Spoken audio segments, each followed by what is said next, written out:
Hi, and welcome back for another Toasted Tale with me, Jim. I'm really happy you decided to join me today around the fireside.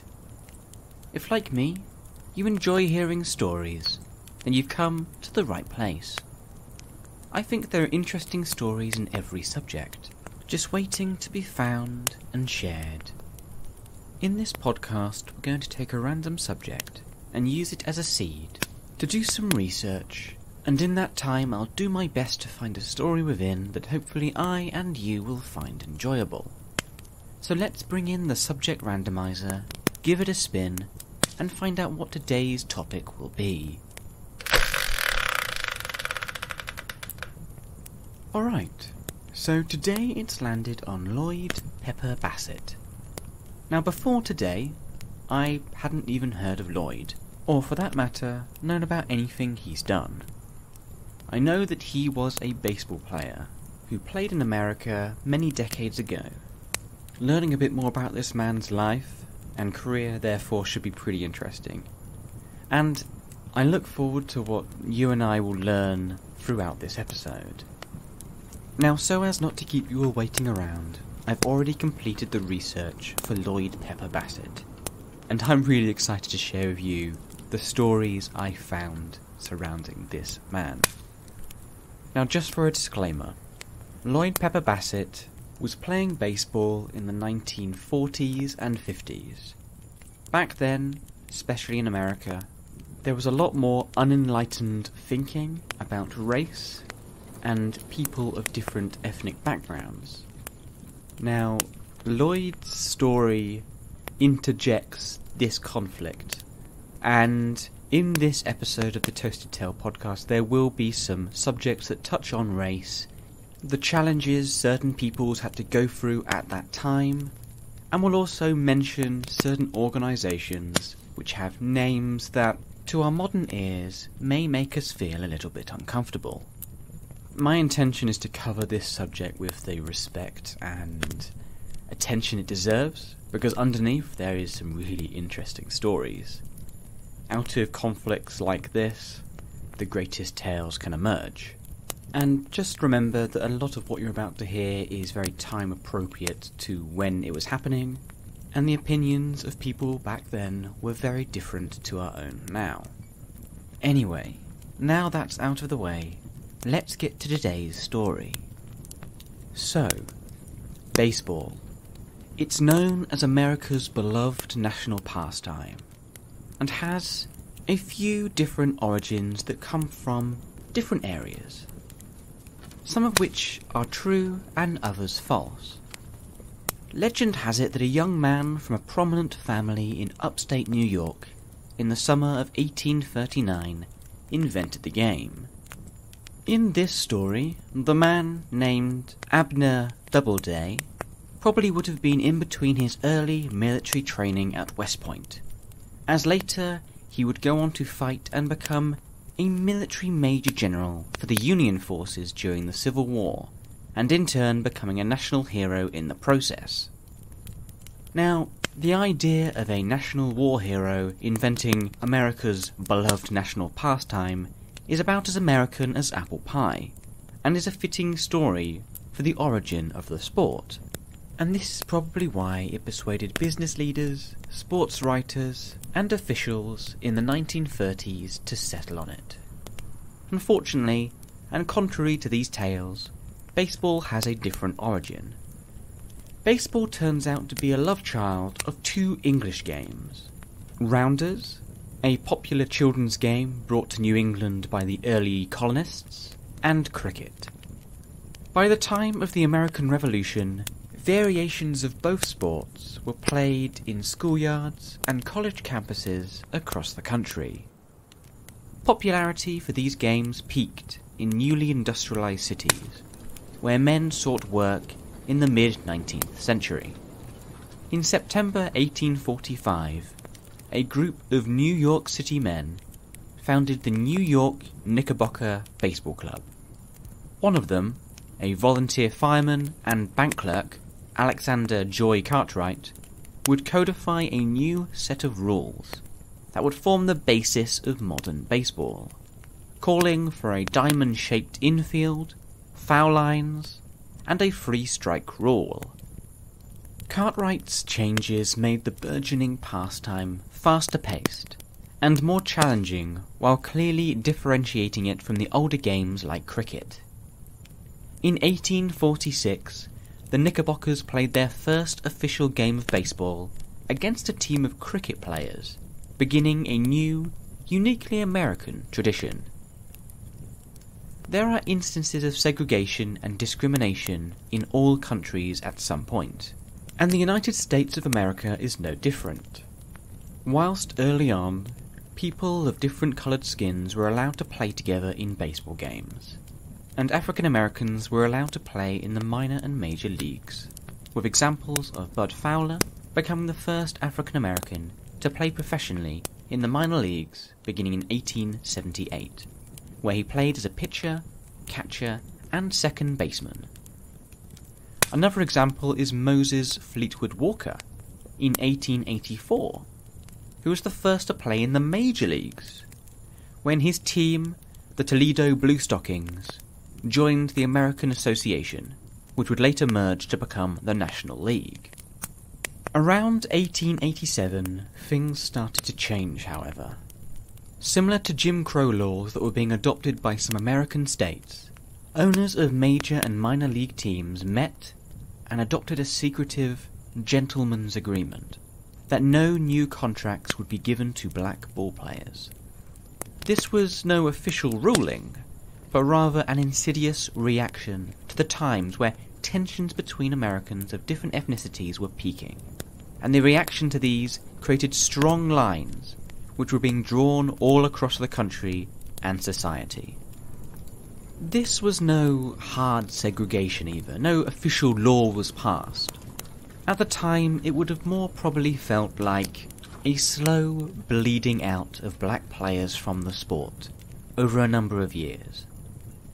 Now, from a modern standpoint, this whole approach feels very uncomfortable, but we have to remember that it was a very different time, and people back then held vastly different viewpoints from our own.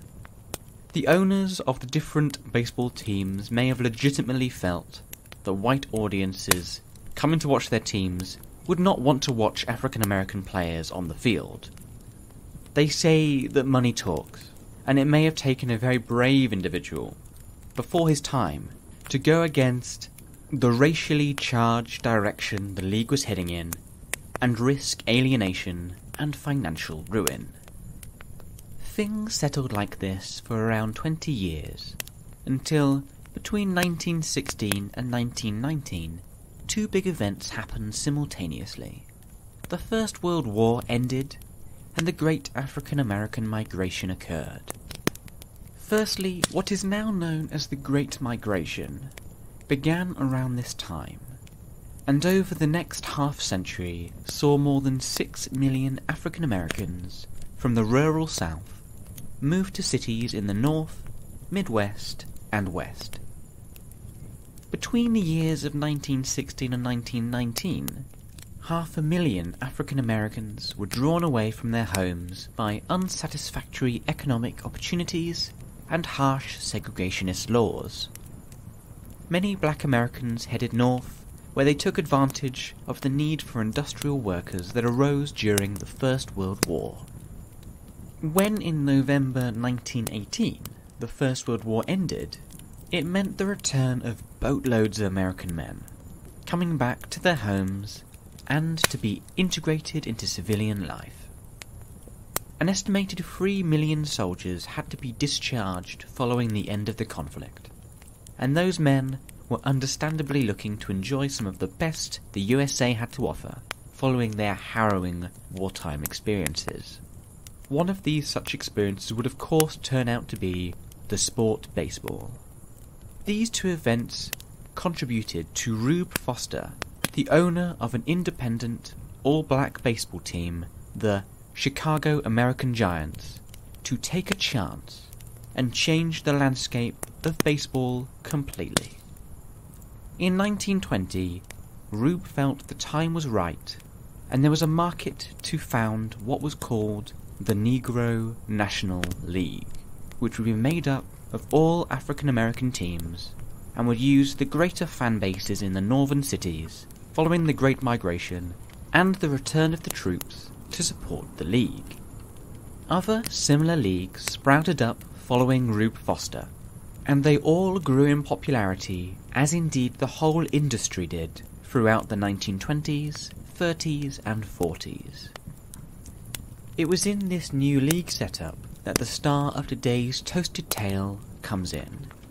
Lloyd Pepper Basset was born on August the 5th, 1910, in Baton Rouge, Louisiana, to Cortez Bassett and Lily Hatter. Little information about his parents is available, but it appears to have been important to them that their son get an education, as Bassett attended Ready Street Elementary School and later graduated from McKinley High School. Along the way, however, baseball got in the young Bassett's blood. As was the case with so many youths at the time, he honed his skills by playing ball on the local sandlots after school. The details of Bassett's early life have been lost to history, but he became a professional ball player at the age of 23 when he joined the New Orleans Crescent Stars in 1934. Though his career started slowly, he quickly started performing well in the teams he played for. From New Orleans, he moved to the Philadelphia Stars for a year, then to the Homestead Grays for another, where whilst travelling around Texas with the team, standing at 6'3" and weighing 220 pounds, he gathered the nickname as the Burly Bassett. Though his playing time was sparse for Bassett that season, he made the most of his opportunities. The press were complimentary, with one article asserting, quote, "Pepper Basset is the big league sensation behind the plate. He has become one of the best catchers in the game today." End quote. In March 1937, Bassett was one piece of a major trade between the Grays and their cross-town rivals, the Pittsburgh Crawfords. The owner of the Crawfords, Gus Greenlee, was running low on money and could no longer support the team of stars he had on his roster. He began unloading players, leading to him trading future Hall of Famer Josh Gibson and William Judy Johnson to the Grays in exchange for Bassett, Henry Little Splo Spearman, and in addition $2,500, which was reportedly the largest sum involved in a player deal in black baseball to date. Though only a serviceable batter, Lloyd more than made up for it with his exceptional catching ability, with his performances earning him a starting spot in that year's East-West All-Star Game, with him being the lead vote-getter among catchers. The Pittsburgh Courier was effusive about his defensive performance, stating, quote, "Practically sitting on his heels, he swayed as he snatched the fast and slow ones as they came skipping across the plate, and then tossed them back without shifting his position." End quote. Over the next 3 years, he did a year at the Chicago American Giants, where he again excelled in his catching and defensive work, before moving, like a number of players at the time were doing, to the Mexican League in 1940 to play for the Mexican baseball team Nuevo Laredo Tecolates, and then back to Chicago for another year. Following this, he played for the Cincinnati Clowns for 2 years, and then at the Birmingham Black Barons for a further 6 years. Lloyd Pepper Basset wasn't only a top-level player, but also a showman. He knew how to draw in the crowds.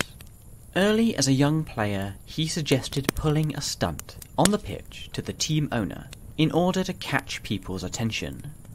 With the New Orleans owner's agreement, and to the crowd's surprise, during the game, Pepper took a seat in a comfortable-looking rocking chair on the pitch, where he would catch the speeding ball during play.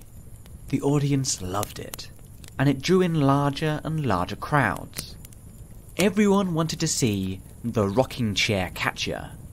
As Bassett later said, quote, "I had to figure out a way to put some people in the park." End quote. Bassett caught only occasional games from his rocker, but the gimmick worked, and he continued to use it throughout his career after moving on from New Orleans. Additionally, he was allowed to show off more of his flair when playing for the Cincinnati Clowns, a team with a name and a show business flair that seemed suited to his personality. Fellow catcher James Dudley, who played for the Baltimore Elite Giants, later remembered, quote, "That guy Bassett lay down in the dirt like a little playing child. He'd tell the pitcher, 'Throw hard, 'cause you can't throw bad.' It didn't make no difference where the ball went in that dirt. He got it." End quote.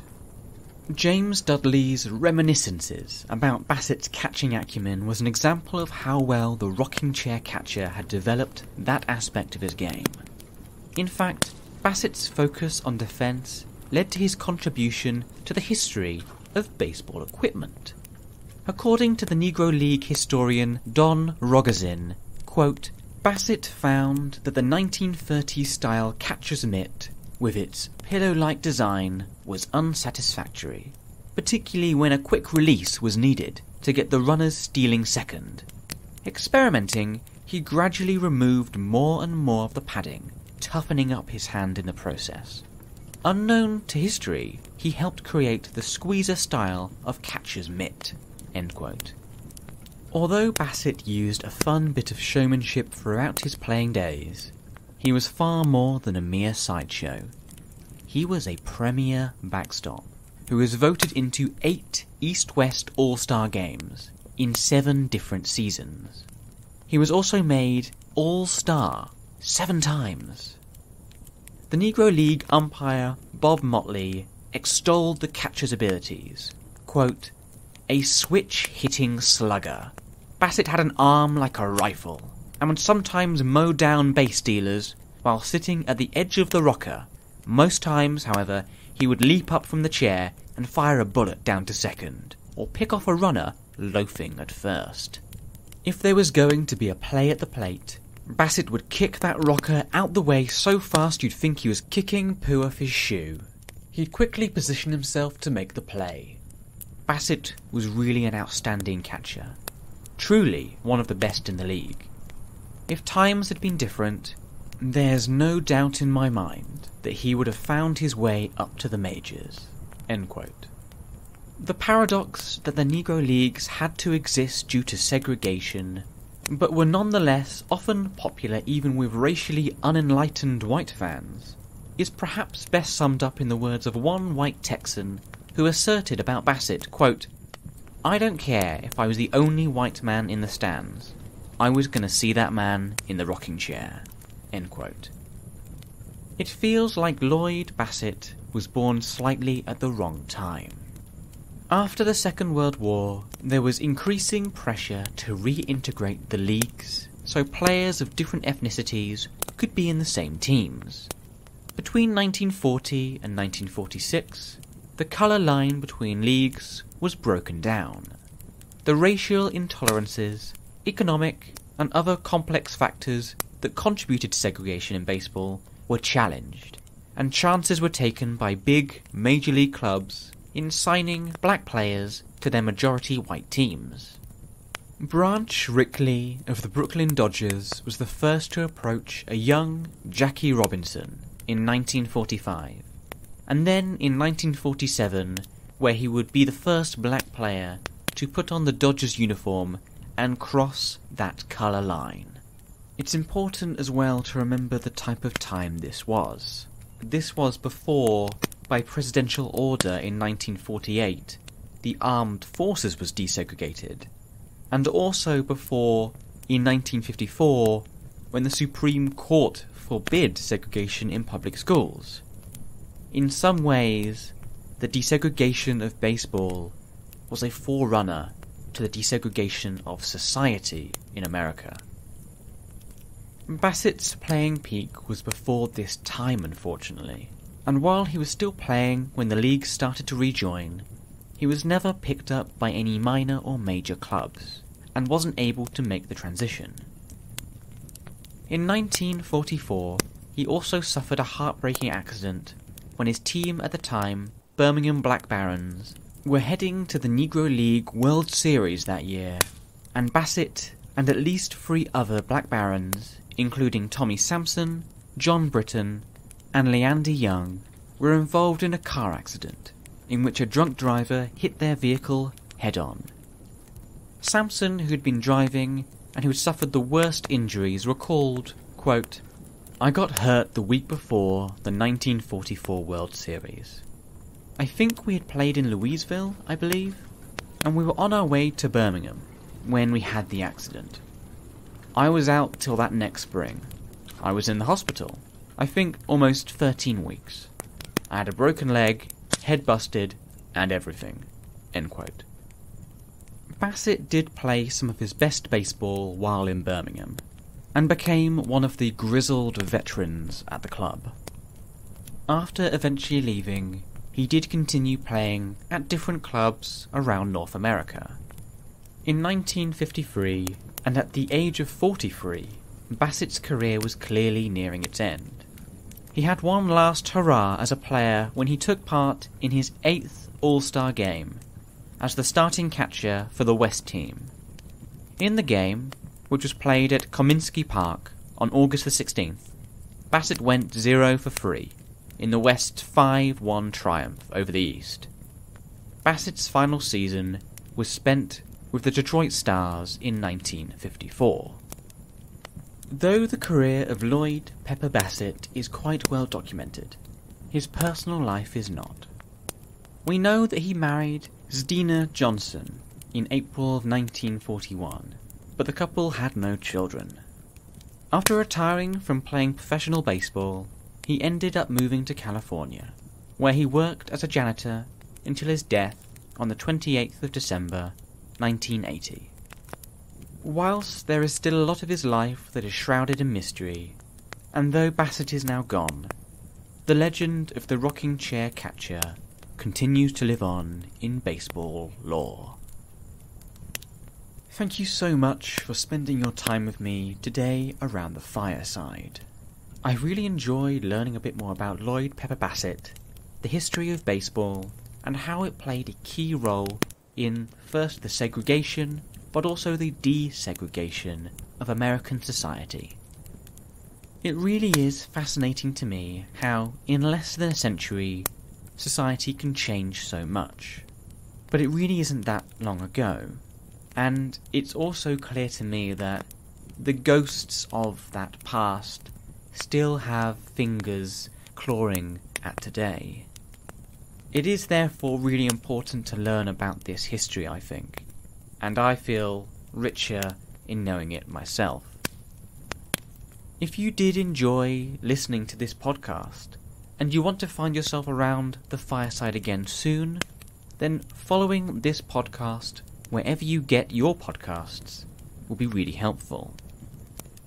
You can also follow me on Twitter and Facebook by following my handle, which is @podcasttale. It's on those 2 platforms where I release new episodes and also post anything that I find really interesting. So follow me @podcasttale for more. If you want to support the Toasted Tale podcast, you can also do so by rating the show, sharing it with your loved ones, and also commenting to let me know your thoughts. We release new episodes every Tuesday and Thursday, so I hope I'll be able to see you again then. Your company is always greatly welcomed, and learning about these subjects is so much better when I know we're doing it together. I hope you all have a lovely rest of day, and I will speak to you again soon for another Toasted Tale by the fireside.